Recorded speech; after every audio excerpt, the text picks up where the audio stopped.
Hey guys, and welcome to the latest installment of Picture This. Bum bum bum. We're here this week to discuss the movie Fargo from 1996. But as per Picture This tradition, we're going to go do the round table real quick, find out how everybody's week is going, and if they've seen any cool, exciting movies, or maybe revisited some oldies but goodies. Matt, why don't you kick that off for us, man? You see anything good this week? I did. Well, depends on what you call good. I did see some stuff this week. I've had a busy week. Just a side note, and to plug my own stuff, I announced a couple weeks ago that I am working on making a movie, y'all, and I have had several cast meetings since that time. And this past weekend did our first table read through the script, and we're going to do another one this coming weekend. So by the time you guys, the viewers, are watching this, it's probably happening. So that's coming, and I'm just going to continue to keep you guys updated on that progress because I think it'll be exciting. You'll kind of get to watch the birth of a movie from the ground up right here on this show. Get that, guys. We're going to have exclusive behind the scenes in Matt's next movie. Pretty freaking cool. You might. But it's really cool though, because usually I just have like my brothers or my family or whoever I can get in it, and this time there's a lot of people that are not related to me that are going to be in this, and some have done real professional acting, so I'm excited.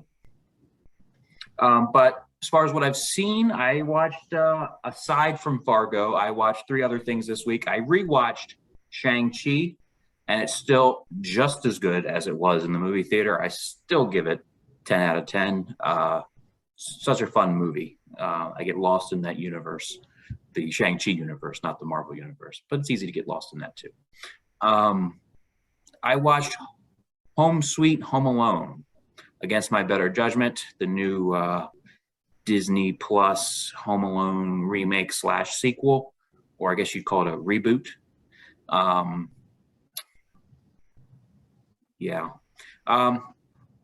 The kid, actually, I didn't mind it as much. The kid, though, was annoying. Honestly, replace the kid with another better kid, and and I would have enjoyed that movie. It had the right tone for a reboot, and it hit all the good notes that you want to see in like a remake. Not that anyone needs to see Home Alone be remade, but it had the original music. It had, a lot of the same tones and similarities, but it was just different enough to make me go, okay, this is decent. But the kid was so annoying, dude. Like, I wanted to punch him in the face. He was not fun. And he was British, which usually I love British people and I love their accent, but this kid, I just wanted to strangle him. So that's my rant about the Home Sweet Home Alone. Check it out if you've got absolutely nothing better to watch. And then I watched, along with the rest of the world, I watched Red Notice on Netflix with the new Dwayne Johnson, Ryan Reynolds, Gal Gadot movie. That was interesting, seeing Black Adam and Deadpool and Wonder Woman all on the same screen, which I think is what they were going for. That one was good. I enjoyed that. Had a lot of action and comedy. My complaint about it, though, funny, it's been a topic of the week through our group conversation, is range. And it's funny that that was my complaint about Red Notice. I was watching The Rock be The Rock. I was watching Ryan Reynolds do what Ryan Reynolds has done in every movie for the last 10 years, be Deadpool. And it just felt like, I mean, don't get me wrong, there were moments where it made me laugh because he was being that sarcastic a-hole Deadpool. But it just felt like, why is he like this in every movie? And I mean, The Rock is The Rock, but Ryan Reynolds never used to be that character, but now he is that character in everything, Deadpool or not. So that was my gripe about that, but it was a fun movie. And that's what I did this week. Great news. How about you, Mr. Seth? What'd you end up watching this week? Well, I continued my little Paul Newman kick, and I watched The Hustler. It's like a I'm losing my word. I'm sorry. I woke up from a nap and I can't quite focus. Um, it's a good movie. I'm sorry. I'm The a Hustler, Paul trainer. Newman. Yes, I'm a train wreck. I apologize. And then I watched this sequel, sort of, kind of, to that, The Color of Money, which is actually a Martin Scorsese movie, with Tom Cruise in it as well. And I thoroughly enjoyed that one as well. So that's a good little, 2-movie binge if you want to do one day. I watched The Hustler in the morning, and then I watched The Color of Money at night, and had a great time with both those. And then I watched We Were Soldiers, another Mel Gibson one I hadn't seen, so I was like, got to check that one off the list. And I liked it. Wasn't a favorite of mine by any means. Just I love the Vietnam War period. Love it in movies. Love learning about it. It's just I don't know. Part of it felt like it was taking on like the tragedies of war and how awful it can be, and did a good job with that in some aspects. But then other aspects of it was like, American propaganda, type stuff, which is to be expected in that time period, like when the movie was made. But no, it was good performances. It was just not like an exceptional war movie. Just it was good. Other than that, I don't think I really watched much else. So that's it. Sweet. Thank you for sharing. Miss Kayla, what'd you end up watching this week? A lot. A lot. Okay, tell us more. We watched Eternals finally in the theater, which I don't see why people are griping about it, because I enjoyed it.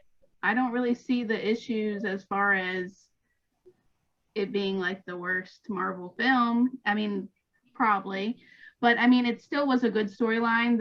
The CGI. Yes, thank you.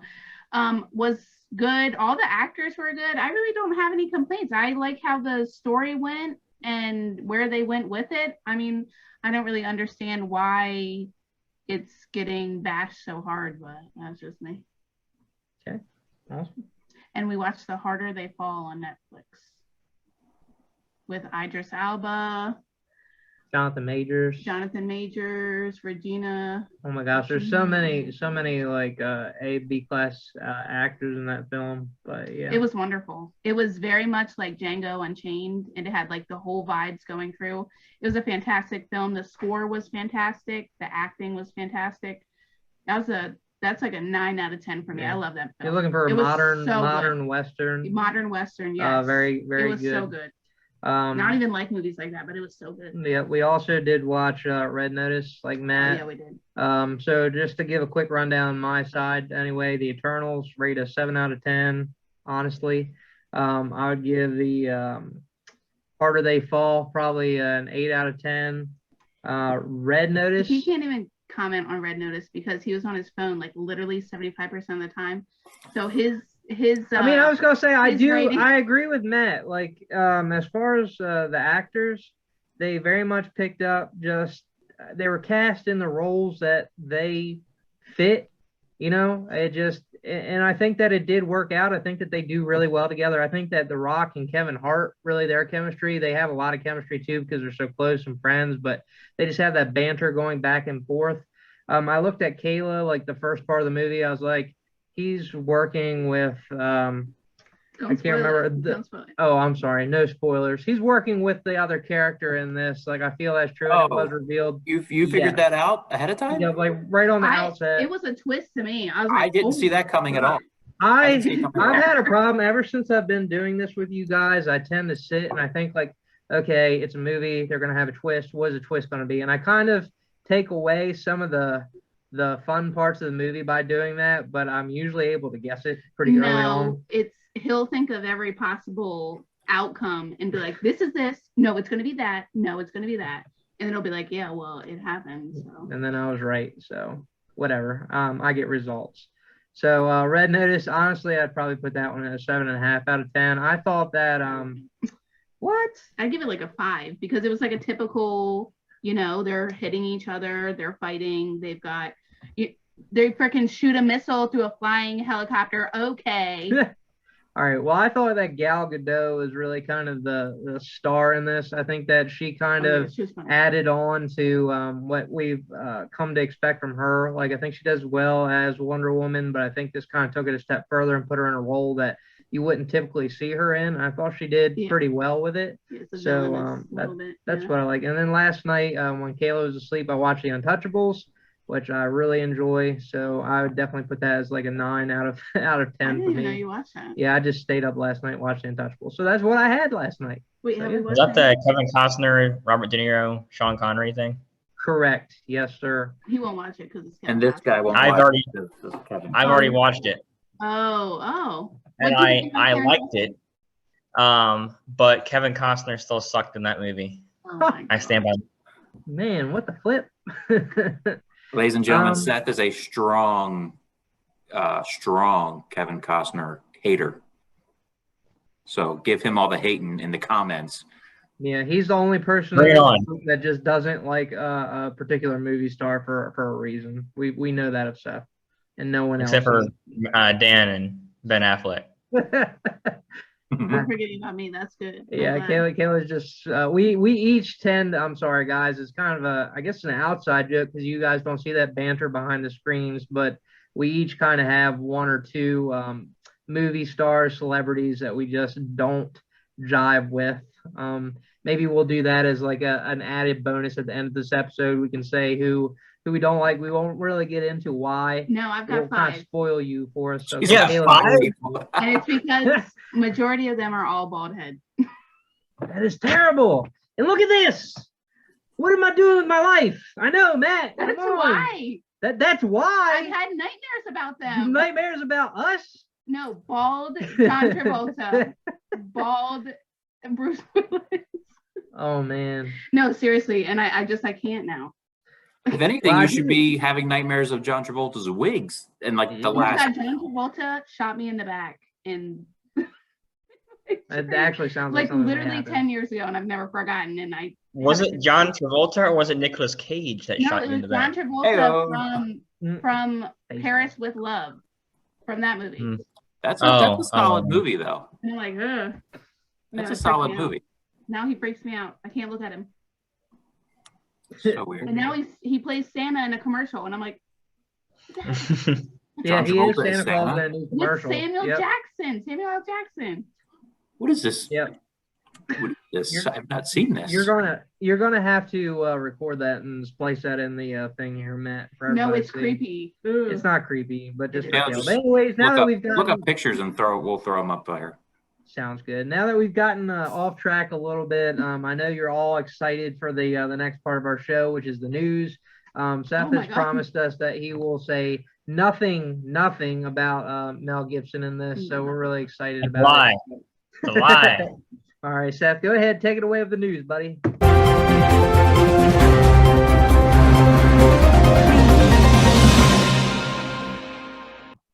All right. So kicking things off, pretty big one. Apparently Leonardo DiCaprio is set to play Teddy Roosevelt in a new Martin Scorsese movie. What? I really hope that happens. Like, please give it to me. Next up, Disney delays Miss Marvel to fall 2022. Just another Marvel movie that is being delayed, and they're like 7th movie being delayed. I don't know. There was a Obi-Wan Kenobi TV show. Some concept art was dropped on that, and it looks amazing. Can't wait for that. Jurassic World Dominion has finished its production, so hopefully that comes soon. I'm so ready for that, and it's gonna be great. Jake Gyllenhaal and Doug Liman are in talks to helm a Roadhouse reboot sequel thing. They're not sure what it's going to be yet. But Jake Gyllenhaal is attached to it, as well as Doug Liman. So, Matt, what do you want to say? I am totally against that. Totally against it. And I saw this before tonight, whatever you're watching it. I saw this before this video, and it made me kind of sick to my stomach. There's certain movies that, I mean, Roadhouse is a classic. It's like a guy's movie, you know. It's like a classic action beat 'em up, you know, 80s Patrick Swayze. I mean, to me, I don't know. Maybe I'm the only one, but to me, Patrick Swayze's movies should not be touched, especially Roadhouse, Ghost, and Dirty Dancing. Red Dawn. Red Dawn as well, but they did Red Dawn. They did Red Dawn. It was not good. It was not good. Okay. Next up in the news, we got the Rocky IV director's cut. Was released on, I believe, Thursday of last week, and you already know I watched it day one, and I enjoyed it. I didn't notice off the bat a lot of differences. I mean, I noticed some, obviously. Like, there's no more robot, thank goodness. But I watched a video to like see what all was really different about this new director's cut. And once I watched the video, I understood, like, you know, oh yeah, I did notice that and this and everything. So it's kind of like a grittier take on Rocky IV, as grittier as he could make it, because it's definitely very 80s. But no, I like it. It's definitely worth checking out. I'm not sure if I'm going to substitute this version in instead of the original one whenever I do Rocky marathons, but we'll see. The new Predator movie is unfortunately only going to be available on Hulu in 2022 for some reason. I don't know why. I'm not very happy about it. Do you not have Hulu? Oh, I have it. I just think it's stupid, and I don't like when they relegate movies to one platform. I don't like it.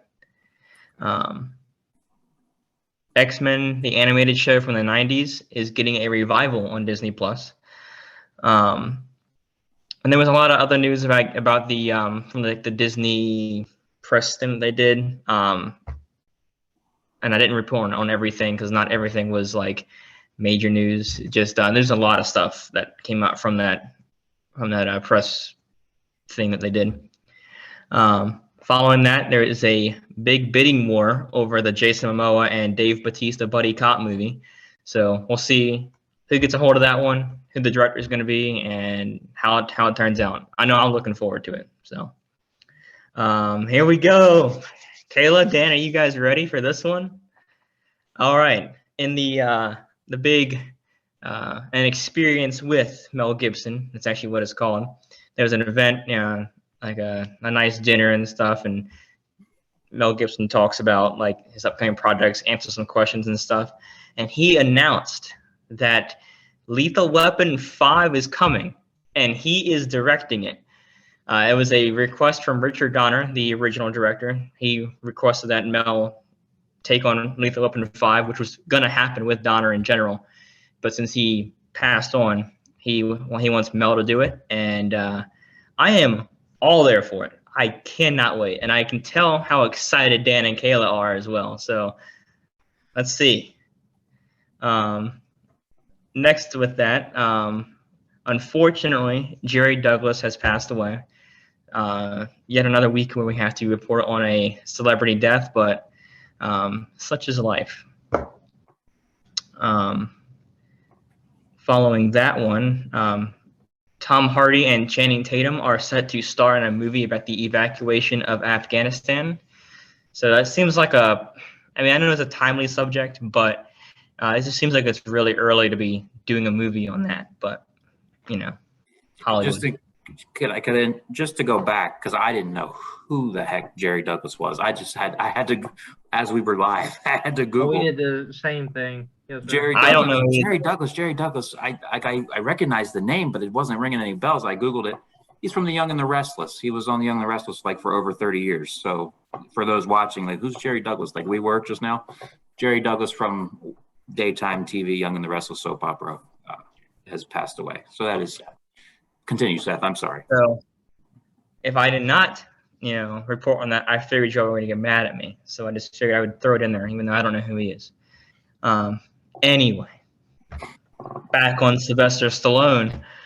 he has confirmed himself for Guardians of the Galaxy 3. So you get more Stallone in the next Guardians movie. So next, today actually, there was a little teaser for the new Elvis Presley movie starring Austin Butler that came out.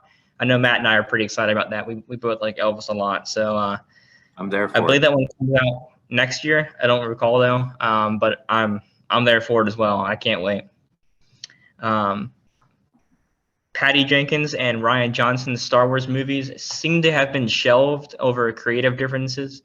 It hasn't been like confirmed that they've been cut or anything, but I know the Patty Jenkins one was pushed back due to her being busy, and then haven't really heard much else on her movie or Rian Johnson's trilogy that has been in the talks since The Last Jedi came out. So I would not be holding your breath for those two movies. And finally, there is a new Halo, the game series, coming to Paramount Plus. So maybe Paramount will finally get a good show and stuff on their service. So It's we have to wait and find out. movie. It's a show. It's a series, yeah, Series. but it's based off the game. Yeah. Which is based off of a book. Okay, I I'm didn't there know that. for it. I'm there for it. Wait, That was it. Oh, that's it? I want to throw in two things, actually, Oh. that I feel like you missed. Sorry, Seth. Okay, first, Doctor Strange 2 is having major reshoots. Pretty much the whole film, they're saying, is like being reshot. So that's like, Oh yeah, I sucks. did hear about that. I just forgot Yeah, about that one. sucks. And also, I saw something about Norman Reedus being in talks to play Ghost Rider. Ghost Rider? Yeah. Yeah. I don't know. He'd I be didn't hear really about that one. good. I think so in that too. role. I'm excited about that. I love mean, Norman he's Reedus. already hopping on his bike riding across I America. know, Let's it's just make his perfect. skull flames, and then he's already Ghost Rider. It's I want perfect. Nicolas Cage back. Just bring him No. back. No, Yes. leave Let's him do in it. the past. We've been Leave down him that with do road the it. new twice. TV Like a show, cameo or The something. History of Curse Words. He's nailing that. Just let him keep rolling with that. he is really good at that. Sorry. And yeah, guys, if you really want to do something fun, just go back and count how many times we said, I'm there for that, I'm there for this, and you will have like the best time of your life the last Take a couple shot minutes. each Take- shot. Yeah, Turn take to a shot, drinking drink game. Yeah, man, it's gonna be great. But thank you, Seth, for bringing the news. Thank you, Kayla, for hitting us with those two high profile. Oh my gosh, if I can speak. The high profile. Wow, she gets the high stories. profile claim. And then, I reported only Matt, 45. Matt, is there anything that you had that Seth may have missed that you'd like to bring? Thinking really hard, but I can't think of anything. I think you did a good job, ladies and gentlemen. Give it up for Thank Seth. you, Matt. Good job, Seth. Always Woo! got my back. Sorry, we got to rag on Seth because Dan got ragged on all in conversations outside of this. So now it's Seth's turn. So, is what it is. But now the feature presentation brought you all guys here today. The movie Fargo 1996, runtime 1 hour and 35 minutes. I'm going to turn over the stats to the stat guy real quick, who happens to be me. Wow, surprise. Overall, guys, this movie got a 94% in Rotten Tomatoes. I'm sorry. 8.1 on IMDb. It's a reality-based drama. The story takes place in 1987. In the beginning of this film, it says this is based on true events. Names have been changed to protect identities, da-da-da-da-da. That's not the case. Unfortunately, that was a marketing ploy by the Coen brothers who shot this movie. They had taken a couple of different crimes, actually merged them into one, kind of related them together to put the story together. So there are elements of reality, but not based on a true story, which I guess could be said of really any movie based on actual or true events. So just whatever liberties they take with it. Stars William H. Macy as Jerry Lundegaard. Also has Steve Buscemi, Peter, I'm sorry, I'm going to butcher his last name, Stormare. Yeah. That's fair, yeah. And then Harv Presnell also has Frances McDormand. I'm sorry, I couldn't forget her. She's also a leading lady in this. She actually won the Academy Award for Best Actress in a Leading Role after this film, so great job to her. But basically, a man, he's up to his eyeballs in debt. He doesn't know what to do, and he cooks up this cockamamie scheme where he's going to have his wife kidnapped. He hires these two goons who are Steve Buscemi and Mr. Peter Stormare, and we're going to have them come in. They're going to hijack this lady. You know, there's a big scene, a tussle. They get her right out the house, and then he's going to go after his father-in-law for the funds. So that's where we're at in that. I'm sorry, And I'm then really what hyped happens? up. Small synopsis. And then what happens? Yeah. So that's really all that we have in terms of the stats. So usually, as is tradition, we pass the first review on to the person whose pick it was, and that's me again. I'm sorry, guys. I'm just super hyped about this. So how did we get here? How did we get to Fargo? Really good question. Glad you asked, guys. So Kayla and I watched the TV show Fargo, which has Billy Bob Thornton. I really wanted to watch the movie Sling Blade, and we wanted to bring that to you, but unfortunately it was on no streaming service whatsoever. You can't find it anywhere, guys. I'm so sorry. I'm like, you know what? Why don't we just go watch Fargo, which the TV show is based off of or spins off of? That's got to be a safe bet, right? Whatever. So that's how we got here. Academy Award for that. But anyways, a couple cool facts about this before I get into my rating, and I guess really more stats. So the Coen brothers are renowned directors, a lot of credits to their name, a lot of big, huge success movies. We talked about Bill Murray signing on to Garfield not too long ago. It's because he forgot or actually mistook the film to be written by one of the Coen brothers, where in fact it was an entirely different, unrelated Coen. So that's kind of how he blundered into that. If you're a fan of Garfield, I'm sorry. And then anyways, the Coen brothers had directed another movie prior to this called the Hudsucker Proxy. They had a budget of $25 million. It was a huge flop, only brought in $3 million. So Fargo was their next film. Fargo named after the starting location in the film. Surprisingly, less than a few minutes of the film was actually shot in Fargo. So this film goes on to bring in $60 million to the box office. And if you guys are familiar with Roger Ebert, he's one of the guys who you'd always see on the back of movie things like giving the film 2 thumbs up, whatever, way up, way down, whatever. That was him. One of the best films he had ever seen. That was a statement he made. It was one thing that he really loved about was just all the story, all the elements they brought together. Just apparently made a really big dent in his, or a really big impression on him, rather. So another little known fact: William H. Macy begged for this role. He had actually been brought in for a different role. They brought him back to read for Jerry Lundegaard. He told the directors that if he did not get casted, he was going to come back and kill their dogs. Jokingly, they did make a point, but he did apparently threaten the directors. They thought that was pretty funny, so they brought him back in, casted the role, to which he said that it was a huge turning point in his career to have been put in this role, opened up a lot of doors for him. And again, for Frances McDormand, a huge role for her as Marge Gunders. Definitely, I think out of everything that I enjoyed in this movie, her role was probably the best. I know they went a little over the top in the accents, but yeah, don't you know? Oh yeah. But definitely enjoyed her performance. Thought that it was kind of funny. Steve Buscemi, a lot of banter, a lot of dialogue compared to I'm just going to call him. I'm sorry, Peter. Compared to Peter, very little dialogue, which we've talked about in other films, but basically an antithesis of that character. Overall, guys, I'm not gonna lie to you. I was not a huge fan of this movie. I honestly would probably put this around a 5. Honestly, it was kind of drawn out at times. I think, unfortunately, it's just one that a lot of people love, and I'm probably going to take a lot of flack for this. But I just couldn't get into it or behind it. I don't know what I was expecting. I think I was just from the buildup of the Fargo TV show. I kind of expected it to play out one way, and it kind of went another way. The character at the end, Jerry Lundegaard, and sorry for the spoilers, but how he gets taken down in the end, and how unfortunately the hitmen turn against each other. there's one big plot hole that I saw, and maybe one of you guys can explain it to me because maybe I was just too daft to miss it. The whole thing was Jerry went through Steve Buscemi's character to track down the kidnap, or I'm sorry, through this guy he worked with in the garage to track down Steve Buscemi. So the guy, they had been in prison together. That's how they knew each other.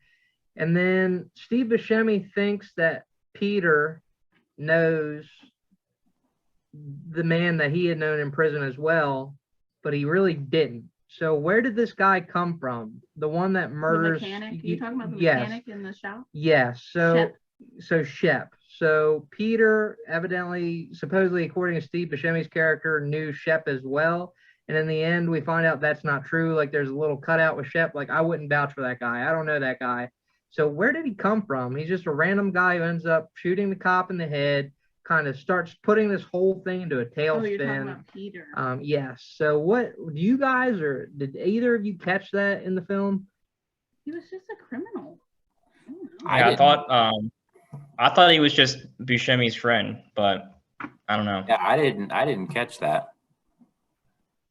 So maybe I'm either. I mean, I know the line you're talking about where the Indian was like, I don't know him, I can't vouch for him. But yeah, I just didn't really think much of it. I just figured he was Buscemi's friend, partner in crime. Buscemi, before he gets killed by the guy, he says something to Peter's character. He's like, and he was referring back to the guy in the garage. He's like, I shouldn't have either linked up to you or something to that effect. And I just thought that was kind of interesting. But anyway, guys, that's my review. I know I've rambled on, made myself sound crazy, so we'll turn it on to some of the actual movie experts in this show. Matt, why don't you give us your synopsis or your review for this film? Do you want me to go, or do you want Kayla to go, or You're going first, then Kayla, then Seth. Why am I last? Why do we always end shaking your head the entire time I was speaking, and I figured that we'll end on a high note for the film rather than a low note because it seems like you liked it. I might have been wrong, but we'll see how it goes. Well, you're gonna feel silly here in a minute. I absolutely loved this movie. Oof.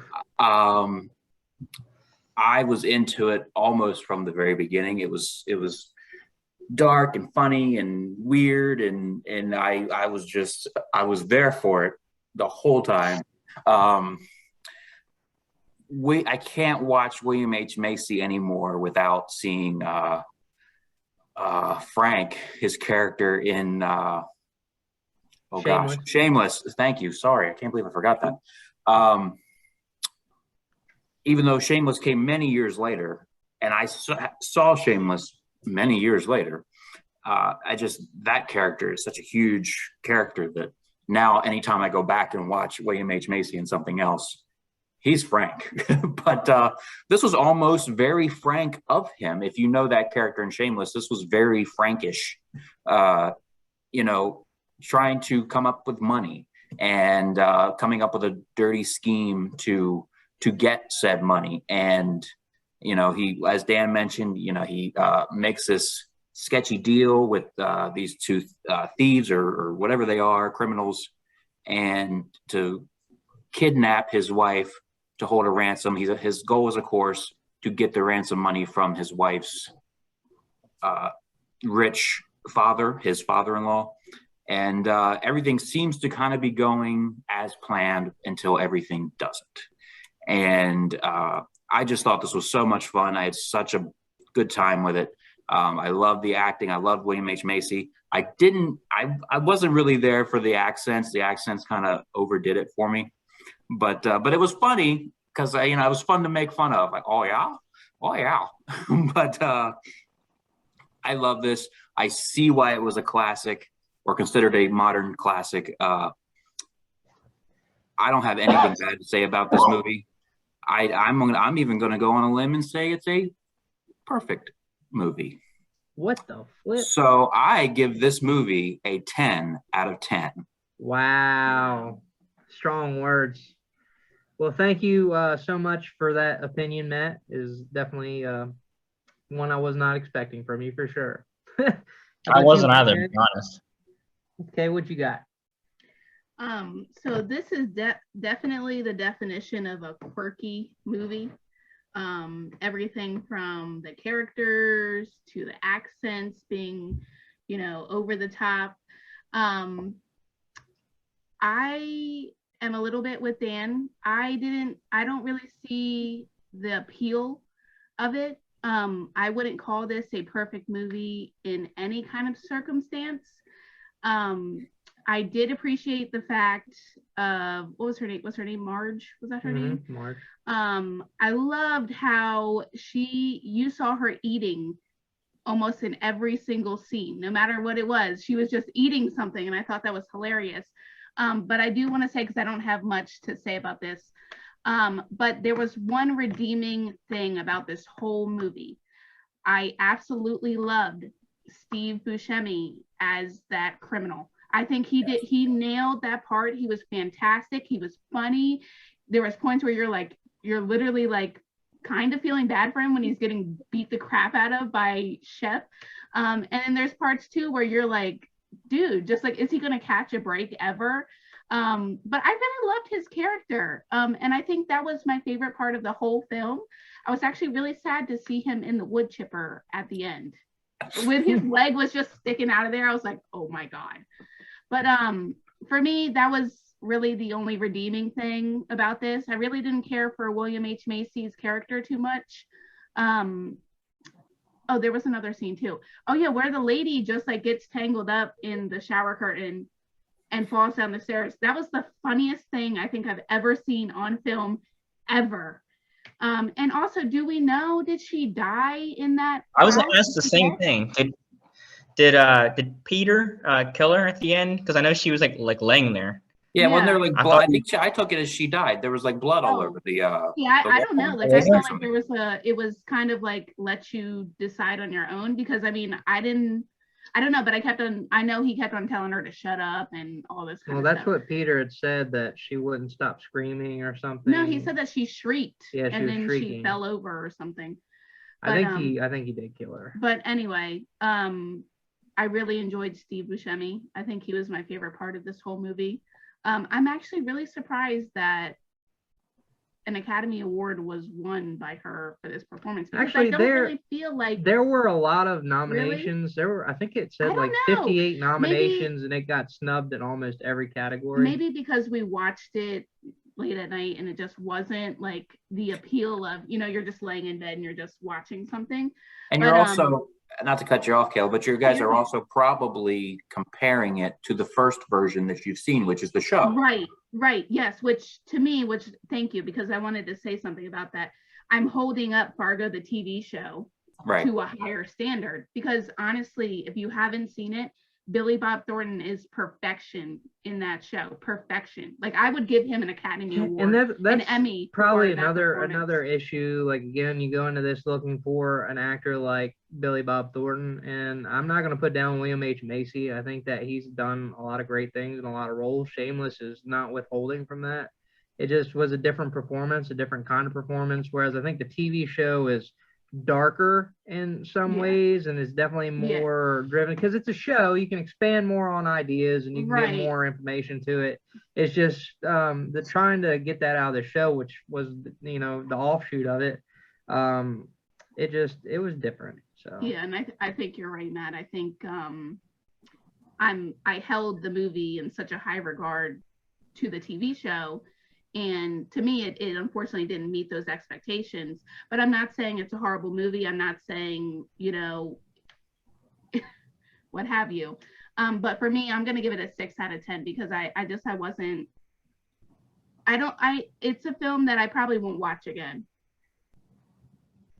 I can't wait to buy it and watch it again. Thank you, Jay.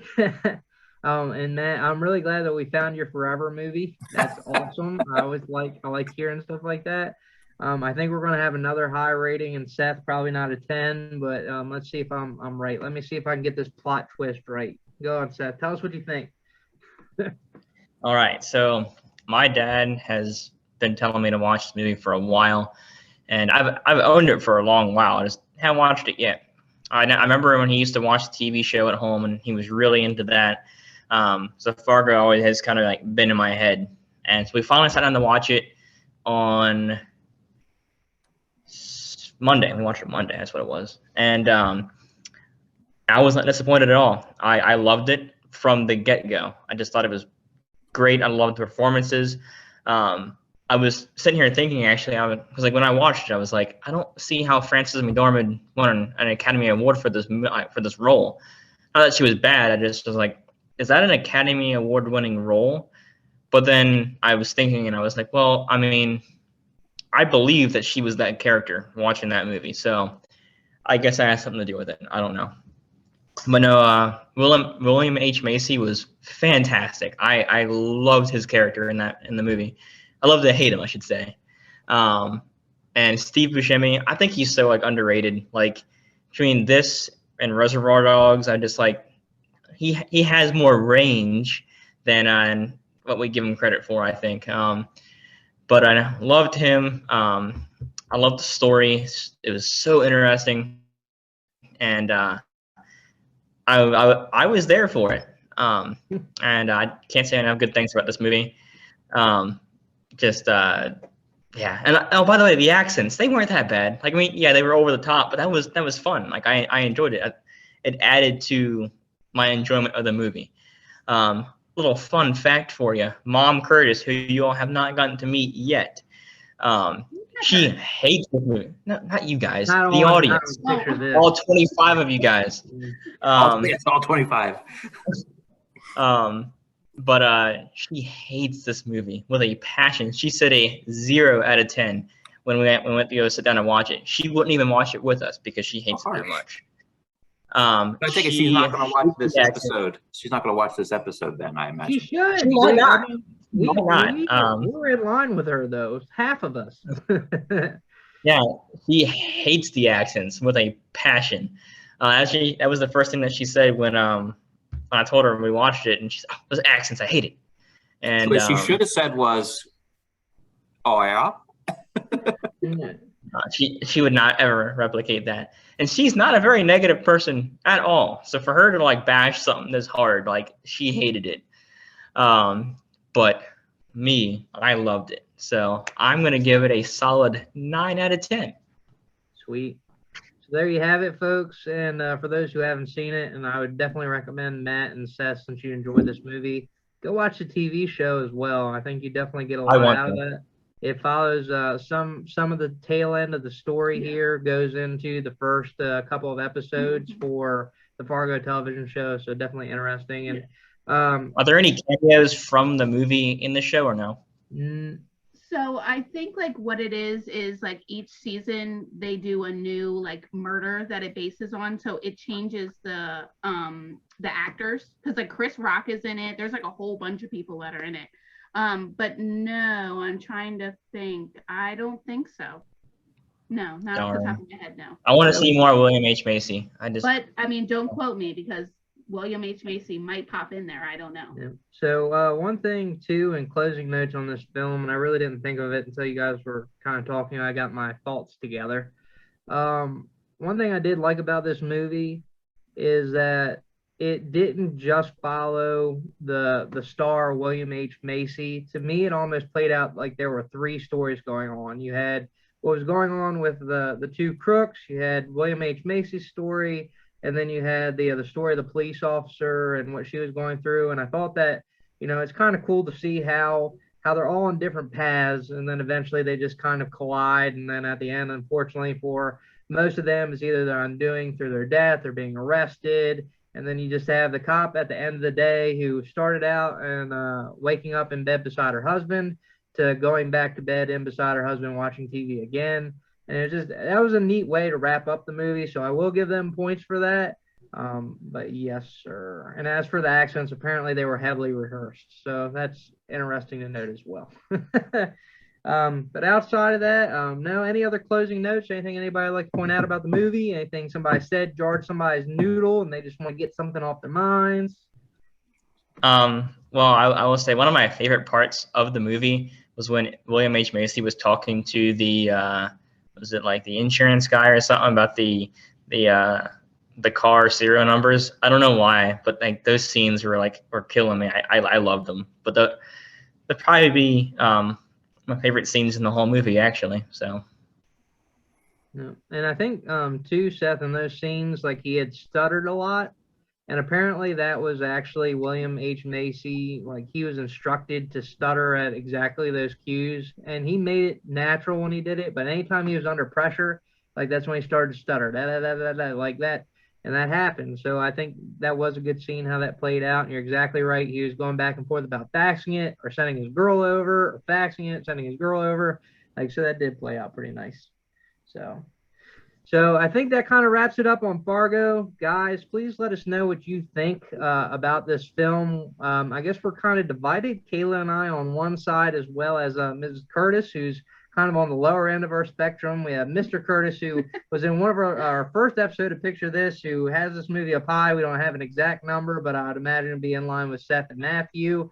But drop us a link. Again, we're on Picture This film reviews on Facebook, and Picture This film reviews on Instagram. So drop us a link, a like, let us know what you're thinking. I think we did get some feedback on the last episode, Matt, and I know you're usually in tune with that. So would you be able to share those comments with us before we roll into the next movie pick? Yeah. One moment. Yes, we did get some feedback. So thank you to those who commented. We had some that agreed that, or actually not agree, but we had some that didn't necessarily think The Drive was a great movie. I don't know if I sent you guys that one or not, but it's on the YouTube. So they weren't hating our video; they were hating The Drive movie. And then, of course, we had. Let's see. I know we had some requests for some videos that I think we're probably going to end up getting to here soon anyway. So look out for that. And then Nightmare Before Christmas. Sorry. Have an open mind, Seth. You didn't have an open mind for Mad Max, so no. Yeah. I give it like a 3. We just had a variety of comments, just basically suggesting The Nightmare Before Christmas, and talking about the movie Drive and other things, and like the Chucky series that I was talking about last week. So it was good to see some interaction finally. So thank you guys. Thank you. Keep bringing it on. Tell your friends, which evidently you guys have already done, but tell more friends. And if you don't have more friends, tell strangers on the street. Look, you are part of Picture This movie reviews.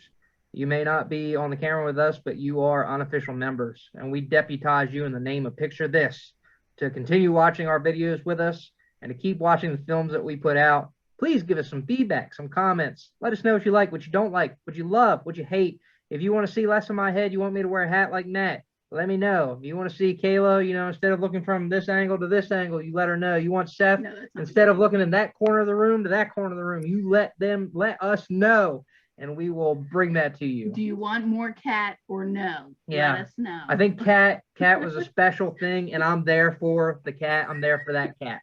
So I'm sorry, I'm not home at the moment, so there is no cat. So are we going to start including the cat in the opening credits? You should. Why not? So please, I'll send you some pictures of Ren, and we can do that. There we go. Awesome. So now that we've wrapped up the movie, guys, again, thank you for a fantastic episode. We're going to kick it to the next person who is on our rotation for a video, and we're spinning that wheel, and that goes to Matt Winstead. Whoa! So what movie are we going to be watching next week, Matt? Michael Keaton's new movie. Woo! Hey, no. Okay, so just a brief backstory. When we first started this thing, we were the MDVA Movie Club. Of course, now we're Picture This. And we were doing picks, and we did them alphabetically. So I would have been the third pick. I had already pre-decided my pick. I knew what movie right away I was going to have us watch first. And it's one of my favorite movies of all time. It's in my top 10. But because of Michael Keaton. We did not, and I rearranged the schedule. And as I mentioned before, I'm kind of nerdy, so I have literally like my next 30 picks picked out or something random like you that. have like 70. Don't sugarcoat it. You have like It's 70. it's like 30, could be pushing 40, but it's not more than 40. That's But at like, least 120 weeks of episodes, guys. So we've got it coming to you. yeah. So even if everyone else leaves the show, it'll I'm just there be me for it. talking. It'll just be me talking. He'll for the be next- there for it. Yeah. So anyway, that's why I wanted to say this kind of didn't really come out of left field. I've known that this was coming for a long time. I'm glad that we're finally here. Well, I guess next week we'll finally be here. But we're finally here for me to announce it. And we've already talked to, we didn't do a review, but we did a movie. We talked about a movie starring one of the people that are starring in this movie. I'm just really confusing everyone. Let me just go ahead and say my pick is the 2018 Amazon Prime film, Beautiful Boy, starring Steve Carell and Timothée Chalamet.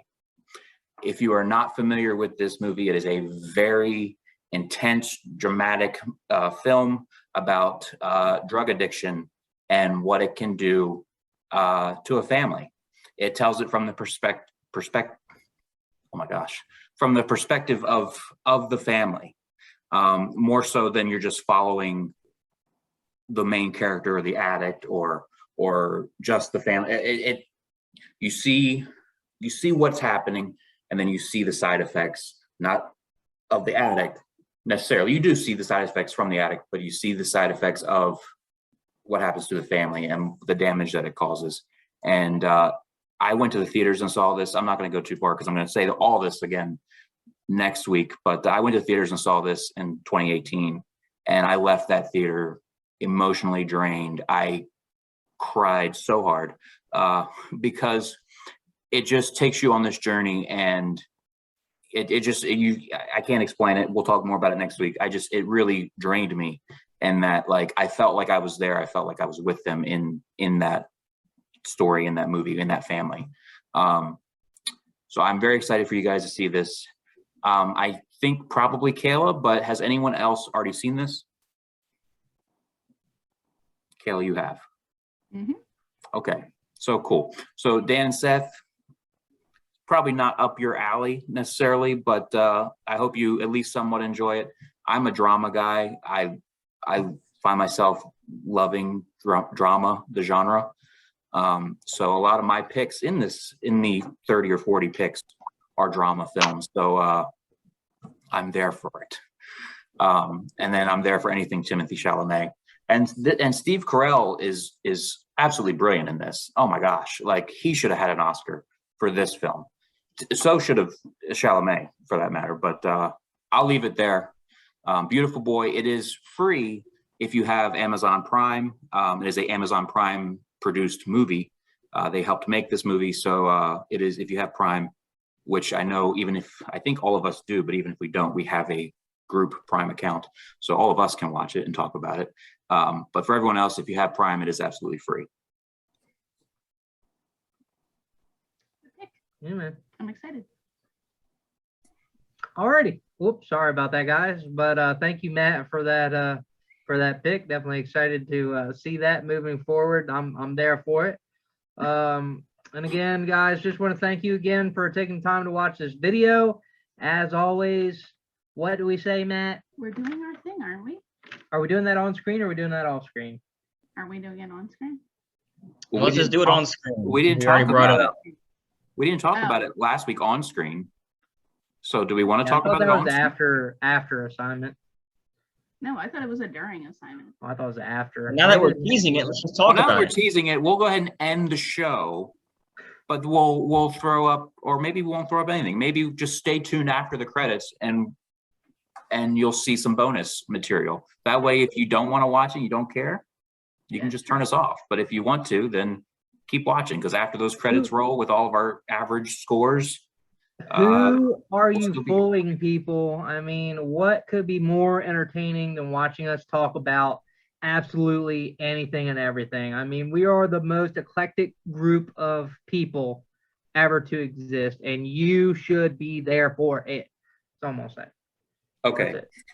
So before we get to that, everyone, as Dan was saying, Have a great week and have a great Turkey Day. By the time our next episode airs, it'll be after Thanksgiving. So everyone, happy Thanksgiving.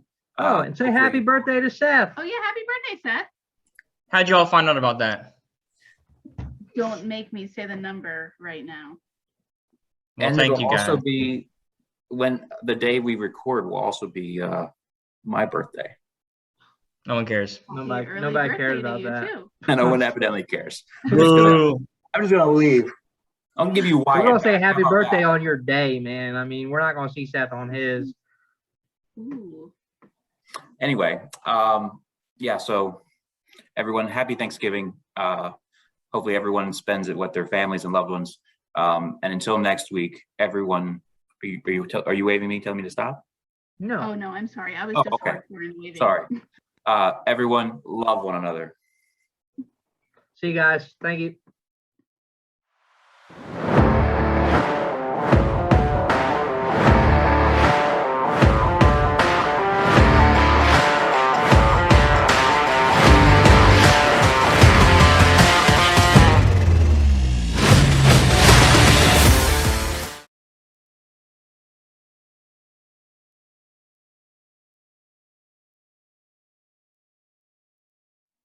Okay. That was all over the place. That was a fun episode. I enjoyed that. I could not think of the word cool. How could I not say the word cool? It's okay. give I mean, credit- I don't know like any of the actors like who they actually played. Was just calling the guy Peter because I couldn't pronounce Peter Stormare. Yeah, Peter was fine. Peter was fine. So that's where I'm at. Well, I went ahead and pulled up my movie idea. So if we're not going to talk about that, I'm going to be pretty upset. Yeah, that's what we're talking about. Heck yeah. Buddy Man. cop action thriller. Woo-hoo-hoo. I think we should let Seth go since we've already heard his.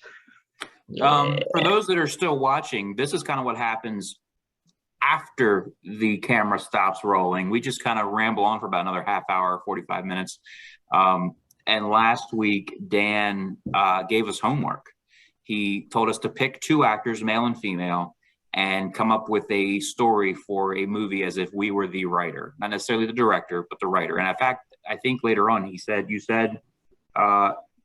pick a director too. Did you say that, or am I making that up? You could. I don't think that was a requirement, but maybe that was bonus points. Okay. Well, I did just for grins and giggles, but I don't have to name it if no one else did. No, But so honestly, that's what we're doing here. We're letting you in on our little behind the scenes session that happens after we usually hit the stop recording button. So Dan, this was your homework assignment, so I'll let you take it away. No, you want me to go first? Oh, I'll just let you lead it. So I mean, whoever can go first, I don't care.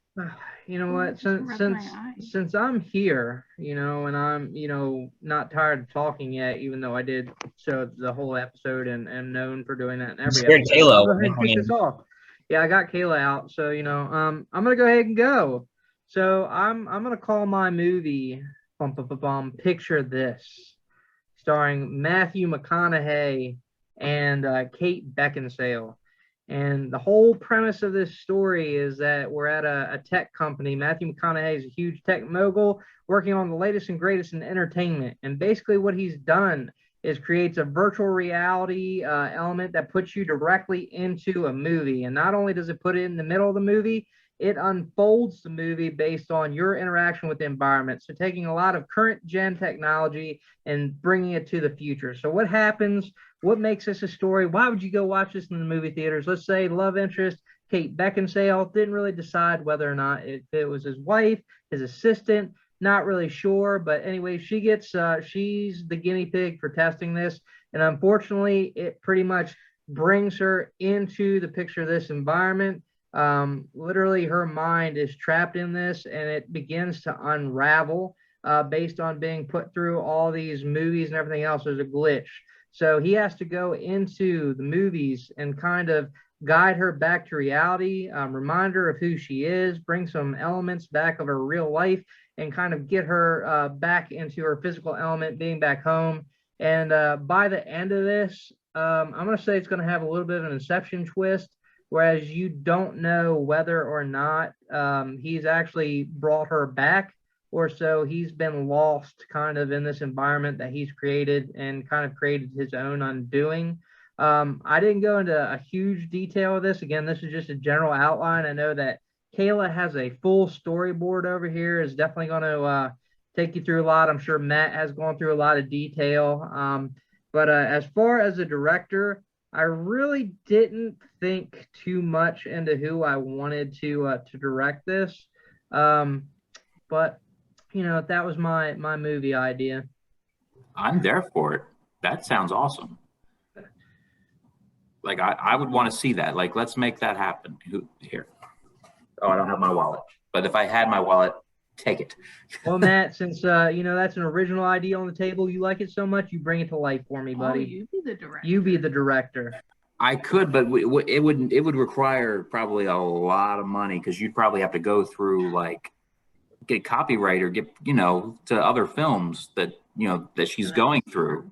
So you can't just, like, you'd have to do it right. You'd have to get, permission to use the rights. Curious, maybe if you even didn't go high end route, but some of the indie films that maybe we've even visited on the show, to kind of make it more about, or like you said, some of the bigger blockbusters. That would be kind of interesting to walk through. If you're into the Mad Max universe, how about that? I mean, you could always do it in a way where you don't say what the movie is, and Right. you don't do something that's like blatantly, exact, but you could like Mad Max, you could be in a desert with weird vehicles and half naked people running around, and the idea would be there.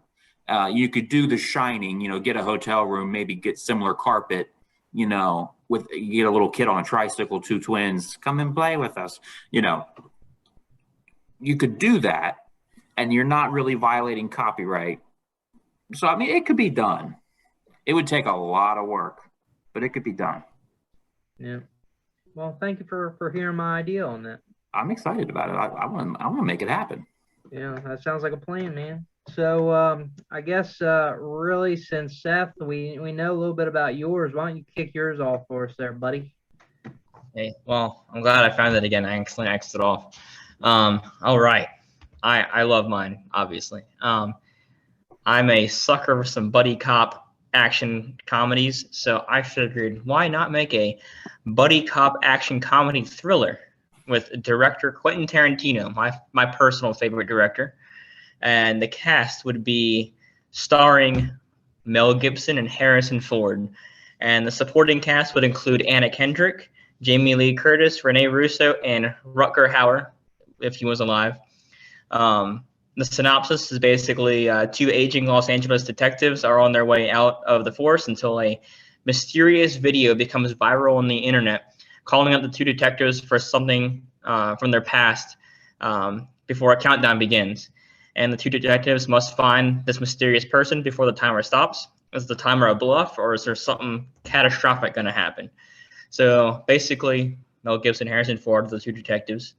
Anna Kendrick is like not a receptionist, but the operator. I'm all over the place now. I can't think. Give Seth some Prevagen. But yes, I need some energy. I need some of that Dan energy. Prevagen. Learn it. Whatever. Danergy. So she will be like in their ear, going through the movie, like telling them where to go and everything. And then Jamie Lee Curtis and Rene Russo will be the love interests. Jamie Lee going for Harrison Ford, and then Rene Russo kicking it back with her boy Mel Gibson in the Lethal Weapon movies. How many times has she played his wife or lover?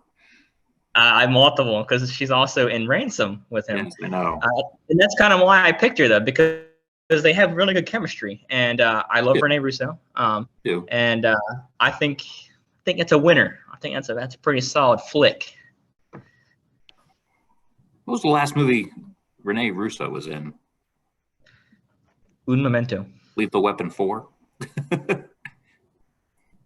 So, Rene Russo. And what's your favorite Rene Russo movie? Jeez. Actually, she was in the Avengers movies. She was the last one that she was in was a comedy. Was Just Getting Started with Morgan Freeman and Tommy Lee Jones. But yeah, she's Thor's mom. Yeah. Frigga. Yeah. Oh, that's cool. I stand She's in corrected. Nightcrawler. Also in Nightcrawler with Jake Gyllenhaal. Recently in the Velvet Buzzsaw. Oh, yeah, with Jake Gyllenhaal too. Yeah. Yeah. I stand corrected. I take back my snarky comments at Rene Russo. There you go. You Joke's don't on hunt you. down now. Please, by all means, hunt me down, Rene Russo. I'm there for it. Awesome. So again, Kayla, I'm looking at what you got going on here. It's not artwork, guys, but I can't, like, you should show them. There's lines. Do you want me to go or do you want to go, there's Matt? boxes. I don't care. Let Kayla go, because you can't see it on our camera, I don't think. But there's a lot. I see going lots on. of words, lines and words, circles, lines and words. Okay, so I gotta, because I have arrows everywhere. Okay, so my two people are gonna. Okay, so first of all, the director is gonna be me. Obviously, I'm gonna direct this. Okay, my directorial debut. So my two people are gonna be Anya Taylor-Joy, which is the girl from Queen's Gambit. She's been everywhere. And Timothy Chalamet is my male lead. So I don't have a title for this. I've been thinking for like the past week and I cannot think of a title. So Anya Taylor-Joy plays an angel that is on desk duty. She has to now do community service and she's assigned to a soul that is on the wrong path. So Timothy Chalamet is a stock market salesperson in New York City. He is riding the tails of meme stocks in New York City. So, he's trying to make a living on that. I also have Joe Keery listed as the friend. That is Steve Harrington from Stranger Things. He's a little like friend in there. I did recruit Billy Crystal in this actually. So he is going to be called the character, the Judge. And he is the one that sentences Anya Taylor-Joy's character to community service. And I haven't really decided if he is going to be himself or if he's just going to be a voice. I'm not sure yet. Is just going to be the voice of Billy Crystal or not. Let's not kid ourselves. We want to see Billy Crystal on screen. I'm not sure yet. But if I'm the director, I get to be, close to him. I'll anyway. Billy Crystal. So this is a story of unlikely friendship and companionship. It is about figuring out your 20s, managing life, money, and relationships. And I want to reiterate, it is not a love story. It is just a story about companionship. And then her whole thing is it helps her understand humanity and humility. So they are constantly trying to fix the wrongs of each other's mistakes. It's supposed to be funny and witty. I did have where I wanted this to go, but I ended up, erasing it out because I'm not sure how I want it to end yet. I had it that he wakes up in a dreamlike state. Bless you. If that was a sneeze. It was a cough, but thank you. Bless you. So I did have it that once the path is corrected on Anya Taylor-Joy's part, that Timothy wakes up like a dream, remembering the lessons and friendships as he finds along the way. But I crossed that out because I don't really like that, and I don't want it to be like a dream. I want her to actually be sent down to Earth to befriend him. Like this has to be a job for her, kind of like a service that she is doing, not just like, oh, she's just helping him get whatever and then he wakes up. No, I want it to actually be like a friendship that actually happened. So that's all I got. I got a whole bunch of jazz on here, but I had it too that he was guilty with dealing with stuff with like politicians, like as far as like giving insider trading and all this stuff. But then I was like, I don't want to put Timothy Chalamet as that kind of character because I don't feel like he's like a skis ball. You know what I mean? So, or a sleaze ball, not a skis ball. So I don't know. Yeah, that's where I've got. I don't know how I want to end this. Yeah. No title. I'm the director. That's what you should call I it. like it. I think it's good too. But I don't know how to end it, so. I'm there for it. A big gunfight. What? Ended in a Big big gunfight. gunfight, he said, yeah. Yeah. But there you go. That's my film. Very cool. All right. So, sorry, Nat, why don't you take it away, brother? Tell us about the movie. I'm not nearly as detailed, actually, as she was. But my two picks were, I went off the wall. No one was really expecting me to pick, I don't think, who I picked. For my male, I picked Jacob Tremblay, yes, the child actor. And my female, I chose Sandra Bullock. Sandra, your preference. So, and I'm probably kind of the reason that we're doing this right now, because I continued on with the story, I think, and Dan made the joke, oh, Matt's got a whole story halfway written before we're even, off the call. But so my story is about a young boy who wants to leave town, but the town is very ghetto, very bad, lots of crime, lots of drugs. They're poor, but the boy has big dreams of getting out of the town. He's an excellent artist. He can draw really, really well, like extraordinarily well. His dream is to become a famous artist. He gets picked on at school. He's bullied, gets called inappropriately bad names because everyone knows that he's artsy. So you can imagine the names I'm referring to. Even his close friends, they don't invite him over for like sleepovers. They just, will kind of talk to him in school a little bit, but not actually like, hang out with him outside of school. His grandfather lives with him and encourages the boy to get out, encourages him to go out on his own. The boy is about Jacob Tremblay's age, so I'd say at this point, what is he, 14, 15-ish? So he encourages him to leave home and get out. Then we've, of course, just to throw a little more mix in, we've got a typical deadbeat dad that shows up halfway through the film because Sandra Bullock is, I guess I didn't say who's playing who other than Jacob Tremblay. Sandra Bullock is playing his mother, a single mother living at home, raising the boy. The grandfather who lives with them is actually her ex's father. So it's her father-in-law, but the father is out of the picture. But he stayed behind when his son wouldn't, and is helping raise the boy and is encouraging the boy again to leave. And then, of course, the deadbeat dad comes back into the picture halfway through, and it looks kind of maybe promising, like he's trying to get his life around, wants to try to start a family back up. But of course, he lets them down again. The ending, I didn't really plan out an ending. I didn't know we were going like full send on the end. But I would imagine the end would involve him probably, just off the whim, probably leaving one night in the middle of the night. And his mom, very, very Goodwill Hunting is where I'm going with this. His mom actually comes into the room the next day and sees a drawing on his desk and knows that he's left. I have Michael Keaton as the grandfather and Skeet Ulrich as the deadbeat father.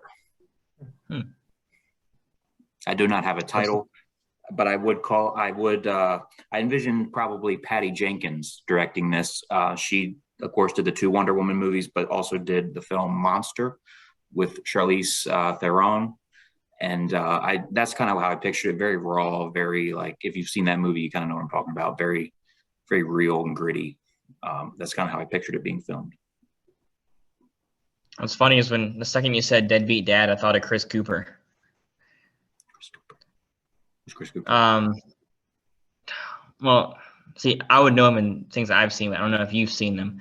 He was he's in The Patriot.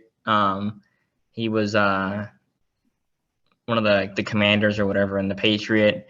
He was in American Beauty. He's just a little too old, though, I think. I mean, not that Sandra Bullock isn't. This boy's life. Remember the mom's like original boyfriend who he came back over and then they. Right. And I just looked him up. He's got the look, but I think he's just too old to play Jacob Tremblay's father. Whereas Sandra Bullock, if he's 15 years ago, Sandra Bullock, it could be believable she had a kid. So I get it. Just Chris Cooper plays a dirtbag really, really, really well. So does Skeet Ulrich. So I'm not familiar with him, but I like your movie. It sounds Scream, good. Seth. Scream. He was the boyfriend in Scream. Oh. Okay. Yes. No, you know what, guys? I'm there for all your movies. Thanks, Dan. Thanks, Dan. I had to look up Skeet Ulrich, but now I know who you're talking about. You knew. Off of Riverdale. So crazy. Riverdale. I mean, yeah, he's on Riverdale, but that's where you know him from. That's the first thing that pops into mind when I see his face. Again, I'm terrible with names, and I've said that in almost every episode of MDVA. I cannot remember like actors' names. Terrible. But anyways, no, thank you for sharing your story. So I since I'm hosting again this episode, this will be the last time for a little bit of time. I do have another homework assignment for you. Oh. And it's basically because of how you razzed and dazzed me about how I do not necessarily like Ben Affleck. So here's the assignment, guys. I want you to take your least favorite actor.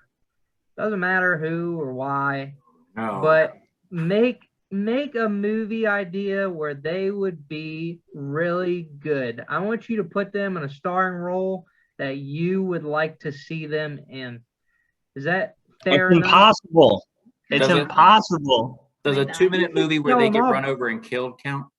I mean, I was going to say the same thing. That, but why not? Why stifle your creativity and just end it like that? You could make a creative. You're directors. You're all directors in your own right. You just wrote, and some of you selected to direct your own movies. Some are selected to direct others' movies, Matt. So let's see what you can do. Can you take a talent that you really don't see the value in and kind of make them stick out on screen? I think this is a good assignment for all of us and makes us think outside the box. This is going to be hard. It's going to be terrible. I'm just going to put all the people I don't like. Can I make him a supporting actor, please? We're just going to nip that right in the bud. It's got to be the star of the show. They're the only one that you could cast because they had to take a huge pay cut because they're so terrible that they're the only star you can afford for your movie. Ooh, I have an idea. I've got an idea. Okay. I have an idea too. It's not an original idea, but I have an idea. Fair. Looking forward to see Thanks for ruining my night, Dan. My night's ruined. No problem. I'm glad we could take a fun thing and make it miserable for you. Are our picks going to be surprises till next week, or should we all discuss who our picks are now? I'm not discussing now because I've got to really think about it. I'm probably not going to go Ben Affleck as my least favorite actor, but yeah. And Ben, if you somehow watch this movie or this little segment, I'm sorry. I just don't think you have range. Love you, Ben. Yeah, love you. You just don't have that electricity that draws me to the movie theater. I'm sorry. Yeah, Dan has made it very well known over this past week. Kayla, keep going. Whoa,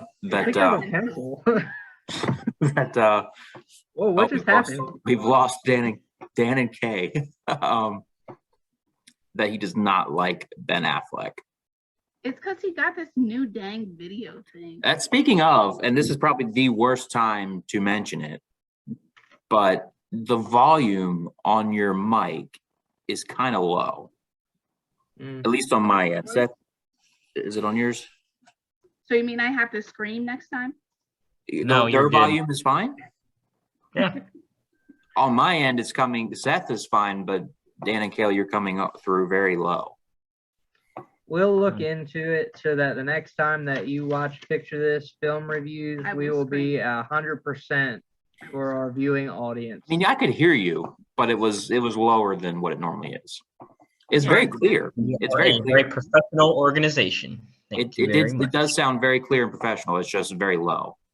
So we'll go ahead and grab a really fancy, expensive microphone that Kayla will pay for. What microphone are you using now? The one on the camera. Oh, okay. Well, that makes sense. Okay, so that makes sense. That's why. It probably doesn't help that the heat is running right here. True. And we got Can you switch it to use the computer audio, but the camera? Probably not. You know what? I'm not sure, to be honest, because this thing's supposed to have 2 built-in microphones, so it's kind of weird that it's kind of weird. It was on sale. It was on sale, so it was really good sale that he got this for. So I mean, that makes Black sense. Friday deal? Not quite. Oh. He just had to have it. I wanted it. He was there I wanted for to it. bring you the best. I was there for it. Yeah. Yeah, you were all killed there. that. We've killed that expression in the matter of one episode. No, seriously. Just drive it right into the ground. Well, guys, and that's all the guys that are still watching this more show after the show. Maybe that's what we'll call it, more show after the show. Thank you for sticking with us. If you have, thank you guys. Thank you for being here for us. Yes, thank you for being here, for being there for us. I'm good. Everybody good? Yeah, just go ahead and Adios, add like, amigos. a whole thing, like pictures of our social media, like add that all here. And then in the beginning and in the middle. No, that's a good thing because I wanted to say, whoever you were, I don't know. Let's have a conversation about Drive. And I could be like, Seth, I'll change your mind. Just give me an hour of your time and I'll change your mind. You need that long? I mean, we gave I them could like convince someone to watch 40 Mad minutes Max. last week. I mean, if that didn't do it, then Was it just like a random person on YouTube? no, it was someone that Dan and I know. Oh, JR and I think JR. JR's sister as well. JR. Yeah, it was not his sister. It was JR. Just JR. What His did he say? sister- What did he say? Oh, here we go. I'd like to know. Curious mind. You gotta talk louder. Talk louder. Inquisitive minds There you would like go. to know. Reach the And I'm not max. mad. I'm just trying to speak Kayla's mad. louder. No, I'm not mad. Kayla's permanently mad. This is where we get all the dirt. Who's mad? Halo's mad. Oh Oh my god, gosh. that's actually a terrifying picture of him. Oh my god. You didn't think you could find worse, but That you was did, really boy. scary. I'm probably gonna have nightmares about that. He's probably gonna shoot me in the back. Oh my god, you just get shot in the back by everybody. He was just pointing at you. Okay, so I'm just gonna throw this out there. I guess we're still recording, so I guess this is gonna make it on the more show after the show. Mr. JR said, I will say Drive was an epic fail for me. For the first time I watched it. For the first time I watched it, and last week. So I guess he's saying he watched it twice. JR, if you're watching this, come on, brother. Let's get some commas and periods in there, okay? So I will say Drive was an epic fail for me for the first time I watched it, and last week. So he's saying he watched it once before and he didn't like it, and then he watched it again last week, I guess because of us, and didn't like it. He says I give it a 4 out of 10. Someone's salty. Kayla's going for a drive later to come find you. Yeah. I don't know where you live, JR, but I'll find out. Mm. Just kidding. And then Just she'll kidding. just I drive didn't say that by. on And then she'll just drive recording. by. Just kidding. No hard feelings there. I can take it. Well, Cool. thanks for hanging out, guys.